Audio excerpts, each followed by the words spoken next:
versículo de número 33 até o versículo de número 42.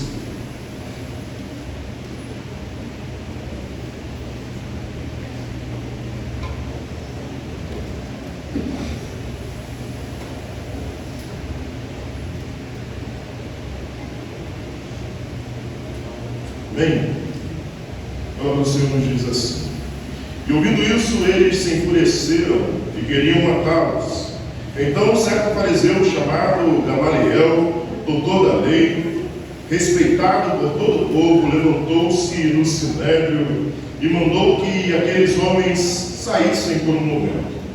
E prosseguiu: homens israelitas, tendes cuidado com o que estáis para fazer a estes homens, porque há algum tempo surgiu Teudas, dizendo ser alguém, e eles se ajuntaram uns 400 homens, mas ele foi morto, e todos os que lhe obedeciam foram dispersados, reduzidos a nada.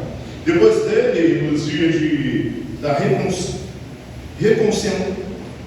recenseamento, surgiu Judas, o Galileu, e desencadeou muitos que o seguiam. Mas ele também morreu, e todos os que lhe obedeciam foram dispersos.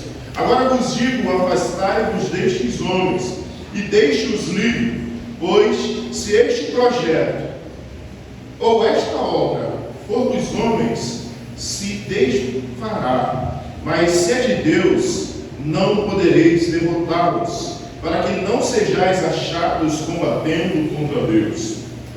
Então concordaram com ele, e chamando os apóstolos, aplicaram-lhes chicotadas e ordenaram que não falassem em nome de Jesus Cristo.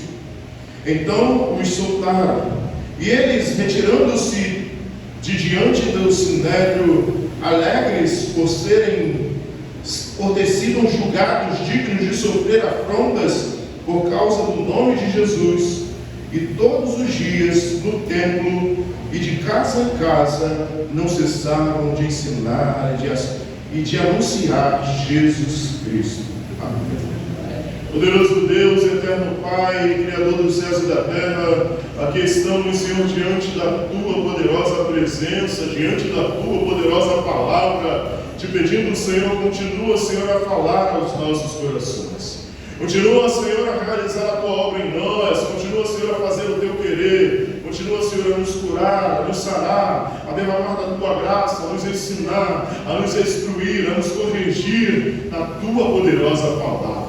Aqui estamos, Senhor, para continuar ouvindo a Tua voz, sabendo, Senhor, que o Senhor já tem falado conosco desde o início desse culto, através, Senhor, das oportunidades, através da palavra lida, através dos louvores, através dos testemunhos, através das orações. Queremos, Senhor, te dar graça, Senhor, porque o Senhor tem nos enchido a cada dia, o Senhor tem trabalhado em nossas vidas, e por isso, Pai, gratos somos, porque é o Senhor, e toda honra, toda glória seja dada a Ti. Que eu diminua para que Tu cresça, que eu suma para que Tu apareça. O que nos importa, Senhor, é ter o Teu nome reconhecido. O que nos importa é ter o Senhor sendo exaltado e engrandecido. É por isso, Senhor, que o Senhor me deu vida. É por isso que o Senhor me tirou, Senhor, quando eu nasci de 8 meses. Poderia ter morrido, mas o Senhor me deu vida para que o Teu nome seja engrandecido, para que o Senhor seja exaltado, para que eu diminua e o Senhor cresça. Por isso aqui estou, Senhor, para glorificar e exaltar o Teu santo nome. Por isso te pedimos, Senhor, usa, Senhor, a minha vida por misericórdia, não porque mereço, mas pela misericórdia do Teu nome, para que o Senhor seja exaltado mais uma vez neste lugar. É o que eu te peço em nome de Cristo Jesus. Amém e amém. Queridos irmãos, domingo passado vimos a respeito que os apóstolos estavam presos e foram soltos pelo anjo do Senhor. O anjo do Senhor, o Senhor envia um anjo para os livrar e os tirar de dentro do cárcere. E depois os homens reúnem o sinédrio e vão até o cárcere para levar estes homens a julgamento.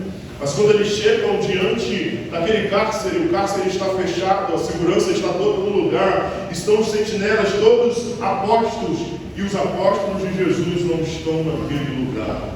E eles não conseguem entender e ficam perplexos, pensando de como isso tudo aconteceu. E chega alguém dizendo: olha, as pessoas que vocês prenderam ontem estão lá no templo ensinando. E eles vão até o templo e não buscam eles à força, mas levam eles sem violência para de novo para o Sinédrio. Vemos no texto a qual os homens de Deus, os apóstolos, foram com eles. Poderiam muito bem ter tomado outra decisão, poderiam ter inflamado a multidão, poderiam ter chamado todos aqueles que eles estavam ensinando para os proteger, mas eles não confiam em homens, mas confiam em Deus. Aqueles homens que foram para buscar eles temiam ser lixados, ser apedrejados pela multidão, e por isso trazem eles sem violências. E eles vão sem violências, vão em paz, porque eles confiam em Deus Todo-Poderoso, que está com eles e que não perde batalha. Paulo e Pedro começam a pregar e anunciar também sobre a palavra, dizendo para o Sinédrio, diante do Sinédrio: vocês foram que mataram Jesus Cristo, vocês que o crucificaram, tentando que ele fosse maldito de Deus, mas esse Deus o exaltou, esse Deus o ressuscitou, ele não está morto, ele vivo está, e nós somos testemunhas também com o Espírito Santo de Deus. Os apóstolos começam a pregar diante do Sinédrio e dizer, porque na lei judaica era necessário ter 2 pessoas como testemunha, de 2 a 3 pessoas. E os apóstolos dizem: nós somos testemunhas, e o Espírito Santo de Deus também é testemunha de que Cristo Jesus vive e reina para a glória de Deus Pai. E agora vimos novamente, estamos vendo novamente estes homens diante do Sinédrio. E o texto começa nos dizendo: e ouvindo isso, eles se enfureceram e queriam matá-los.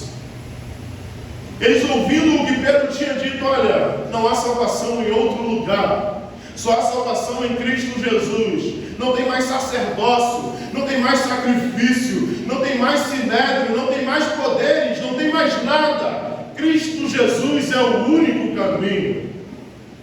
Eles se enfurecem ao ouvir isso, porque eles perderam o seu poder.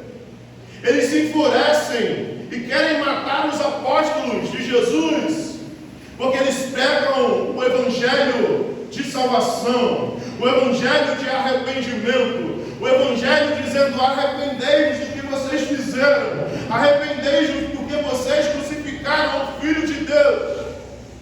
E eles querem matar os apóstolos. Eles se enfurecem de tal maneira que eles querem matar. Porque muitas vezes em nossa vida, quando algumas pessoas escutam verdades, elas preferem calar aquele que está falando do que corrigir a sua vida. Pessoas eles queriam matar aqueles homens, pois eles não queriam se render. Eles não queriam reconhecer que Cristo Jesus é o Senhor. Eles preferem tomar uma atitude drástica em tentar e querer matar aqueles homens, do que acreditar que eles crucificaram o Filho de Deus. Eles preferem matar todos aqueles que se levantam do que perder o poder, porque o que eles estavam pregando, eles estariam perdendo o seu poder, a sua influência. Então eles decidem calar, assim como calaram Jesus Cristo, achando que poderiam calar Jesus, crucificando no madeiro. Mas ao terceiro dia ele ressuscitou, e ele vive como está. Ele aqui em Atos dos Apóstolos envia o Espírito Santo de Deus, para que eu e você não estivéssemos só, para que eu e você não fôssemos órfãos, mas tivéssemos o Espírito do próprio Deus habitando em mim e em você, nos fortalecendo a todo dia, nos fortalecendo na caminhada, nos ensinando, nos instruindo, nos confortando os nossos corações. Eles acharam que poderiam parar Cristo Jesus, mas a morte não pôde parar. Ele venceu a morte e vivo está. E ele trabalha na sua igreja através dos seus apóstolos e através da minha e da sua vida. E continua o texto nos dizer, em 34, então certo fariseu chamado Gamaliel, doutor da lei, respeitado por todos os povos, levantou-se no sinédrio e mandou que aqueles homens saíssem por um momento. Então um fariseu chamado Gamaliel, doutor da lei, Gamaliel é o homem a qual Paulo vai dizer que ele foi forjado aos pés de Gamaliel. Em si, Saulo de Tarso, ele era aprendiz de Gamaliel. Gamaliel era um doutor da lei, ele era o professor de todos. Existia o rabino, que era aquele que tinha os seus seguidores, mas existia Gamaliel, que o cargo dele era líder e doutor e professor de todos aqueles que se achavam conhecedores da palavra. Por isso, o Lucas vai nos dizer que então certo fariseu chamado Gamaliel, doutor da lei, respeitado por todo o povo, levantou-se no sinédrio e mandou que aqueles homens saíssem por um momento. O texto, Lucas está nos dizendo que existia dois poderes que governavam a igreja naquela época. Existiam os sacerdotes, existiam os saduceus e também existiam os fariseus. Eles em comum ali, acordo, é que decidiam o que deveria ser feito e o que não deveria ser feito. Foi esse povo que decidiu crucificar a Cristo Jesus. Mas esse homem se levanta e manda que aqueles homens saíssem por um momento. E prosseguiu: homens israelitas, tendes cuidado com o que estáis para fazer a estes homens. Ele se levanta e fala para aqueles homens: olha, tomem cuidado com o que vocês irão decidir agora em diante. Tomem cuidado com o que vocês vão decidir fazer com estes homens. Tomem cuidado com as suas decisões. Porque há algum tempo surgiu Teudas, dizendo: se ser alguém. E eles se ajuntaram uns 400 homens, mas ele foi morto, e todos os que lhe obedeceram foram dispersos e reduzidos a nada. Nos estudos e ensinos não conta a história de Teudas, mas Lucas vai nos dizer que Gamaliel fala a respeito deste homem. Os judeus, eles buscavam um reino, buscavam ser uma grande nação, buscavam se tornar nação. Os judeus buscavam ser separados de Roma, ter tirado sobre eles o jugo de Roma. Eles queriam um rei próprio, eles queriam ser uma grande potência, eles queriam ser um poder bélico, um poder de nação. E naquele povo, eles estavam debaixo do jugo de Roma, do jugo de César. Então diversos homens se levantam naquela época como voz, se dizendo ser a liderança que aquele povo precisa para enfrentar. Certos homens se levantam como rebelião contra Roma, mas Roma matou alguns homens, e no caso deste homem Teudas, foi morto, e todos aqueles que o seguiam foram dispersados.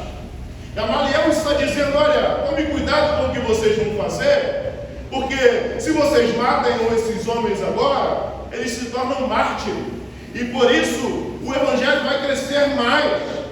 Eles sendo mártires, as pessoas vão olhar e vão falar: olha, eles estão contra porque alguma coisa está acontecendo, eles vão se tornar mártires, então aquilo vai crescer cada vez mais. E por isso ele está dizendo: olha, nós já matamos quem tinha que matar, nós já matamos o cabeça, a liderança, pode deixar que vai acontecer a mesma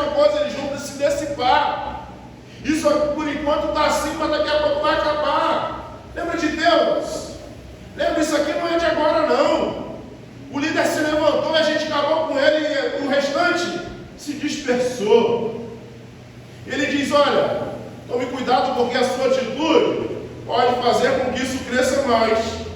Se você decidir matar todo mundo, pode ser que o que não era nada ganhe uma grande proporção e cresça. Por isso ele vai dizer, lembra de Deus, que juntou cerca de 400 homens, mas ele foi morto, e todos que lhe obedeciam foram dispersos e reduziram-se a nada. Depois deles, nos dias de recenseamento, surgiu Judas, o Galileu, e desencaminhou muitos que os seguiam, mas ele também morreu, e todos os que lhe obedeciam foram dispersos. Depois dele, nos dias de recenseamento, surgiu Judas, o Galileu, e desencaminhou muitos que o seguiam, mas ele também morreu, e todos que lhe obedeciam foram dispersos. Judas, o Galileu, a história já conta a respeito deste homem. Judas, o Galileu, foi um homem a qual inflamou o povo de Israel para lutar contra o jugo de Roma por causa dos impostos. Judas, o Galileu, foi um homem que junta pessoas para guerrear contra César, para diminuir os impostos, para lutar contra os impostos, para que o povo não pagasse impostos a César, para que o povo não fosse taxado. Judas, o Galileu, foi um homem a qual, em média de 3 a 6 antes de Cristo, viveu para que não pagassem os impostos para o jugo de Roma, para Roma. Por isso que quando eles tentam inflamar Jesus e dizem, o que tu dizes sobre os impostos? E Jesus diz, o que está aí na moeda? Está o rosto de César. Então dê a de César o que é de César, e dê a Deus o que é de Deus. Eles queriam que Jesus se rebelasse e enfrentasse o jugo de Roma, querendo que ele fosse o grande rei que eles esperavam. A nação de Israel queria batalhar contra o jugo de Roma, achando que assim eles conseguiriam ser uma grande nação. Por isso se levantou este homem, a qual muitos estudiosos vai dizer sobre ele, que ele aconteceu. E por causa deste homem que veio e se tornaram o grupo do punhal ou os zelotes, a partir de Judas, o Galileu, com a ideia dele da luta contra César, contra os impostos, se levantou um grupo chamado Zelotes, a qual um desses se converte a Cristo Jesus e é discípulo de Cristo Jesus. Então, a partir deste tempo, os Zelotes pegam algumas ideias deste povo e começam a agir, a qual alguns estudiosos vão dizer que Barrabás faz parte deste grupo, a qual enfrentava Roma, em qual enfrentava o jugo de Roma. E depois deles nos dias, e agora vos digo, afastai-vos destes homens e deixai-vos livres, pois se esse projeto ou esta obra for dos homens, se desfará. Não precisa se preocupar, não. Ele junta o sinédrio, se levanta diante do sinédrio e diz, olha, não se preocupe, o que está acontecendo agora não é novo. O que está acontecendo agora já aconteceu antes, e nós vimos como acabou. Nós vimos como acabou. Deixe esses homens livres. Nós já vimos como acabou a história, a gente estava lá, a gente viu. Isso não é novo, não. Vai acabar. Mal eles sabem que hoje 300.000 entregamos a nossa vida a Cristo Jesus. E agora digo-vos, afasto-vos destes homens, e deixa-os livres, pois esse projeto, ou esta obra, for dos homens, se desfará. Mas, se de Deus, não podemos derrotá-los, porque não sejais achados combatendo contra Deus. Quando Deus está no negócio, ninguém pode te parar. Quando Deus está na sua vida, no seu barco, quando Deus faz parte da sua vida, faz parte da sua família, pode se levantar o mar, pode se levantar o vento, pode vir as tempestades, mas não poderá te abalar. Quando Deus está contigo, pode vir o que vier, que nada irá te parar, pois ninguém pode contra Deus.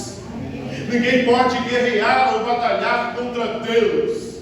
Por isso entregue o seu caminho ao Senhor, confia nele e o mais ele fará. Está difícil? Entregue ao Senhor. Pastor, não aguento mais, o fardo é pesado. O Senhor disse: lançai sobre mim todo o seu jugo. Lançai sobre mim todo o seu jugo, e eu vos aliviarei, pois o meu fardo é leve. Jesus te pede: coloque sobre os meus pés. Entregue todas as suas aflições, entregue todo o seu sofrimento, tudo aquilo que você tem passado, tudo aquilo que você tem vivido, e talvez você pense: não tem solução, não tem saída. Eu já procurei o prefeito, eu já procurei o presidente, eu já procurei o Papa, eu já procurei a B ou C, eu já procurei uma porção de gente que poderia me ajudar. Entregue ao Senhor e Ele resolverá na hora certa. Não é no meu tempo, não é no seu tempo. A palavra de Deus diz que há tempo para todas as coisas debaixo do céu. Entregue ao Senhor, confia nele e o mais ele fará. Quando você entrega ao Senhor confiando que Ele pode resolver o seu problema, descansa nele, porque quem descansa confia. Se você não descansa no Senhor, você não confia. Se você não descansa no Senhor, você não está confiando. Mas quando você entrega, você descansa, você fala: olha, eu entreguei na mão de quem pode realizar, de quem pode fazer, e eu vou dormir tranquilo, porque eu sei que Deus está cuidando. Entregue ao Senhor. Pare de lutar sozinho. Pare de se cansar, de nadar e morrer na beira da praia. Pare de murmurar e reclamar: só acontece comigo. Essas coisas só vai no meu encontro, só é o que acontece comigo. Pare de reclamar, pare de murmurar. Entregue ao Senhor e deixa que Ele cuide. Ele sabe o melhor para mim e para você. Talvez você esteja aqui nessa noite, você não teve um pai presente na sua vida, você não teve uma mãe presente na sua vida, mas eu quero te dizer que Deus é o pai que você não teve. E a palavra do Senhor nos diz que o pai corrige o filho ao qual o ama. Ele te ensina, Ele cuida da minha e da sua vida melhor do que a nossa mãe, melhor do que o nosso pai materno. Ele vai dizer ainda que a mãe se esqueça do filho que amamenta. Eu nunca me esquecerei de você. Jesus nunca se esquecerá de você, porque Ele marcou o seu corpo na cruz do Calvário. Ele derramou o seu sangue carmesim por amor de mim e por amor de você. Por isso, deixe na mão de quem sabe o que está fazendo. Entregue na mão de quem sabe aonde Ele quer te levar. Entregue na mão de quem conhece o seu futuro, conhece o seu coração, conhece a sua vida. Entregue na mão de Deus e deixe que Ele faça o melhor por mim e por você. Por isso, agora vos digo: afastai-vos destes homens. 39. Mas se é de Deus, não podemos derrotá-los, para que não sejamos achados combatendo contra Deus. Então concordaram com ele e, chamando os apóstolos, aplicaram-lhes chicotadas e ordenaram que não falassem em nome de Jesus. Então os soltaram. Esses homens tomaram cerca de 40 chibatadas. O chicote, que a ponta era feita de couro, aqueles homens são chicoteados com raiva pelos soldados, com fúria pelos soldados. Os 12 apóstolos tomaram cerca de 40 chicotadas. Essas chicotadas eram inferidas nas costas e no peito. Essas chicotadas eram inferidas sobre os seus peitos e sobre as suas costas. E eles tomaram essas chicotadas e foram instruídos: não falem mais neste nome. O que eu e você faríamos se isso acontecesse na minha e na sua vida? Nós sabemos já qual foi a decisão destes homens. Mas se fosse você, o que você faria? Se fosse com você, o que você faria? Aqueles homens, vamos ver na história, que eles continuam a anunciar a palavra do Senhor. Às vezes nós, como cristãos em Cristo Jesus, passamos por uma simples dor de barriga e já começamos a reclamar. Já começamos a dizer: olha, Senhor, eu vou parar, não dá mais não. Ah, Jesus, olha, é meu último culto, hein? Se o Senhor não realizar, eu estou indo embora. Eu não prego mais, eu não canto mais, eu não falo mais. Se o Senhor não fizer na minha vida, acabou. Eu não vou mais não. Aqueles homens tomaram 40 chibatadas e continuam pregando o Evangelho. Aqueles homens foram ameaçados de morte e continuam dizendo: olha, Jesus ressuscitou, Ele não está morto, vocês o mataram, mas Ele está vivo. Precisamos ter esses homens como exemplo de vida. Precisamos viver a verdadeira Evangelho, o Evangelho de renúncia, o Evangelho de deixar todas as coisas para seguir a Cristo Jesus. Precisamos viver Cristo Jesus todos os dias, porque Ele pagou um alto preço para que você tivesse vida abundante com Ele.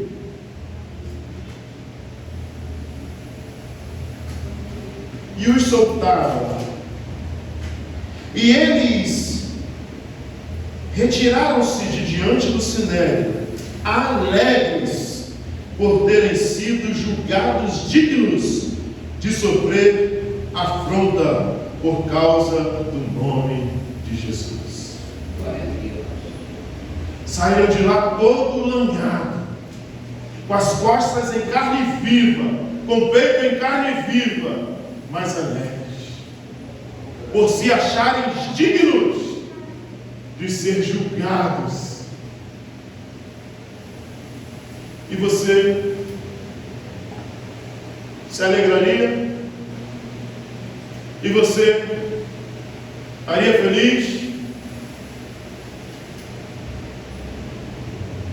Eles retiraram-se diante do sinédrio alegres por terem sido julgados dignos de sofrer afronta por causa do nome de Jesus.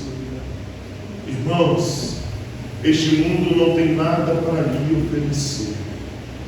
Este mundo não tem nada para lhe dar. Mas Cristo Jesus pagou uma dívida que, por mais que você guardasse os mandamentos, por mais que você fosse bonzinho, por mais que você fizesse diversas coisas, você não e eu não conseguiríamos guardar, não conseguiríamos fazer, não conseguiríamos chegar a Deus. Mas Ele se esvaziou de toda a sua glória, foi fiel até a morte, morte de cruz, por amor de mim e por amor de você. Este mundo não tem nada a lhe oferecer, mas Cristo Jesus tem que ali oferecer uma vida eterna para morar com Ele eternamente. A vida não acaba no fechar de olhos desta terra, a vida começa eternamente, a partir do momento que saímos deste mundo para morar com Cristo Jesus eternamente. Por isso, não deixe que este mundo te faça perder a salvação em Cristo Jesus. Não deixe que as coisas, as escolhas e as suas vontades te deixem se afastar do amor de Cristo Jesus. Não deixe o pecado te consumir e te fazer ficar distante de Cristo Jesus. Porque naquele grande dia muitos dirão: Senhor, em teu nome eu fiz, em teu nome eu aconteci. Faziam, acontecia, mas o coração não estava em Cristo Jesus. Pessoas viviam dizendo ser o que não era. Viviam como um sepulcro caiado, bonitinho, com a Bíblia debaixo do braço, de terno e gravata, arrumadinho, cheirosinho. Iam aos cultos quarta, domingo, sábado, e quando mais culto nos lares, vamos lá, vamos junto. Mas o coração estava distante. O coração estava cheio de imundícia. O coração estava cheio de cinza. Por isso a palavra de Deus vai nos dizer que o sacerdote, ele limpava o altar, colocava lenha para queimar, para que o fogo não se apagasse. O que tem acontecido, talvez você tenha pensado: olha, pastor, eu comecei muito bem a caminhar. Pastor, eu comecei, a hora que eu me converti, eu comecei a andar, comecei a caminhar, minha vida estava bem, eu não estava olhando para o lado, eu não estava olhando para lugar nenhum, porque eu queria servir a Deus, eu queria fazer para Deus. Mas nós começamos a encher o nosso coração de cinzas, nós começamos a encher o nosso coração de imundície, nós começamos a encher o nosso coração de disse-me-disse. Ah, porque ele não fez isso, ah, porque ciclano agiu dessa forma, ah, porque fulano falou isso comigo, e vai encher o seu coração de imundície, e a chama do Senhor não arde mais no seu coração. A chama não arde mais no seu dentro do seu ser, como era para agir, porque deixamos de tirar a sujeira, deixamos de limpar o altar do Senhor, deixamos de limpar aquilo nos nossos corações. Começamos a encher nossa vida de imundície, encher nossa vida de falsas esperanças, e deixamos de ter fé em Cristo Jesus. Deixamos de nos alimentar daquilo que nos traz a esperança. A palavra do Senhor nos diz: enche a sua mente com aquilo que lhe te traz esperança. Precisamos nos limpar diante do Senhor. Eu não sei o que você tem guardado dentro de você. Eu não sei se talvez você tenha uma mágoa que aconteceu na sua infância, algo que lhe disseram, alguém que levantou uma voz ou fez algo contra a sua vida. Talvez você tenha algo dentro de você que você fala: olha, eu não consigo esquecer. Você precisa verdadeiramente se perdoar e perdoar. Pois a palavra do Senhor, o próprio Jesus nos ensina a orar ao Pai e nos diz: perdoai as nossas ofensas, assim como nós perdoamos a quem nos tem ofendidos. É de igual modo. Deus te perdoa quando você perdoa. Deus derrama a sua graça sobre a sua vida quando você se inclina diante dele. Perdoa aqueles que têm ofendido. Perdoai as nossas ofensas, assim como nós perdoamos a quem nos tem ofendido. Queremos ser perdoados por Deus, mas não perdoamos. Queremos ser perdoados por Deus, mas falamos: olha, comigo é uma vez só. Fez comigo, não vem não. Segunda face? Não. Outro lado da face? Não. Não sou louco, não sou crente, mas não tenho sangue barato. Irmão. É isso aí.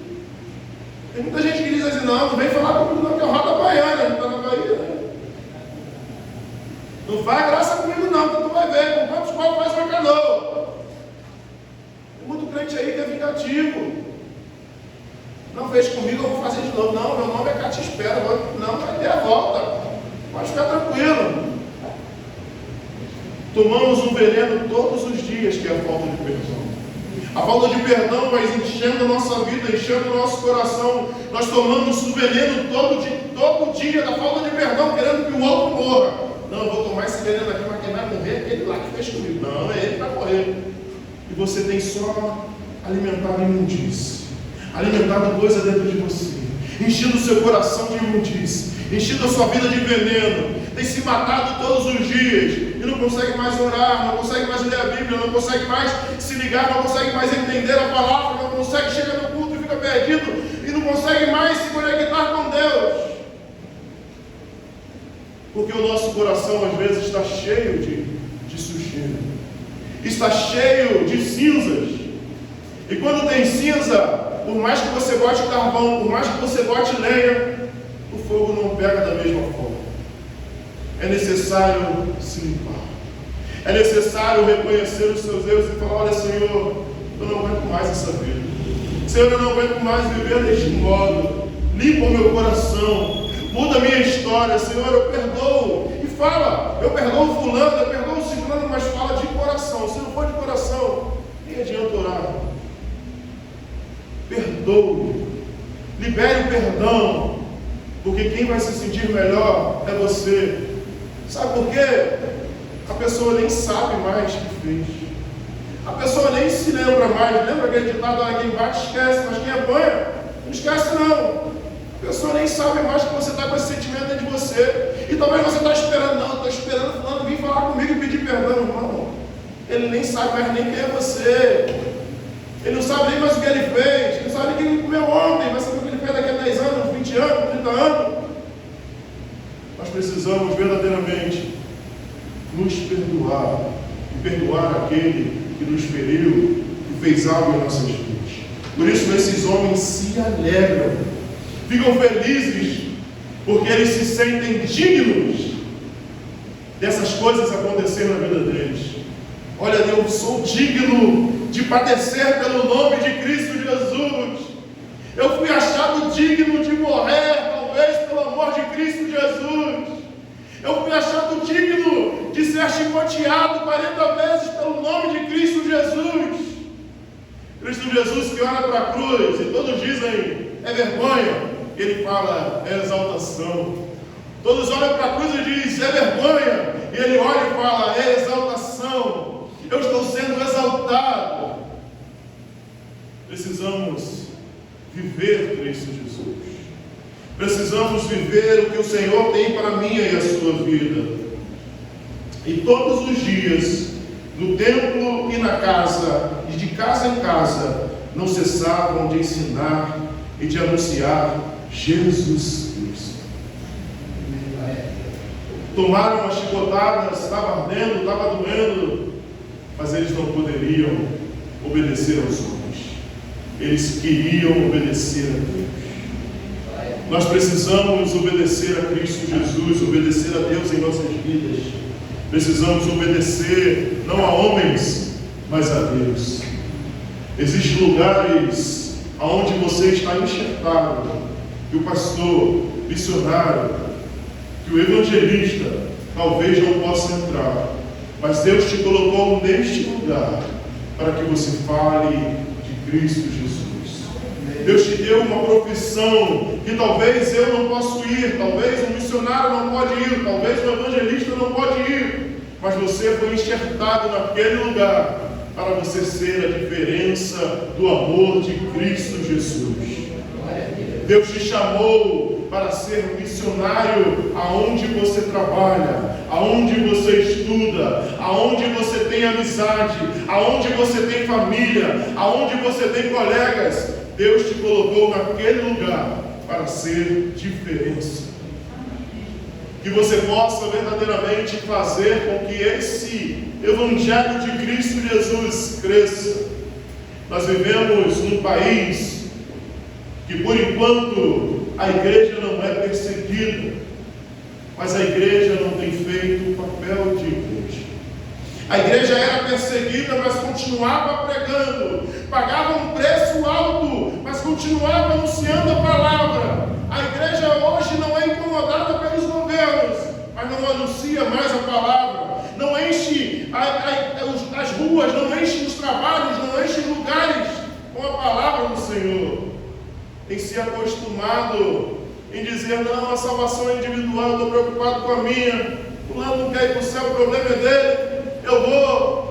E para de falar sobre o Evangelho de Cristo Jesus. Precisamos anunciar essa palavra, anunciar esse Evangelho, porque para isso o Senhor nos deu vida e nos dá vida todos os dias, para que proclamemos o amor de Cristo Jesus aonde quer que vamos em nossa vida. Amém? Poderoso Deus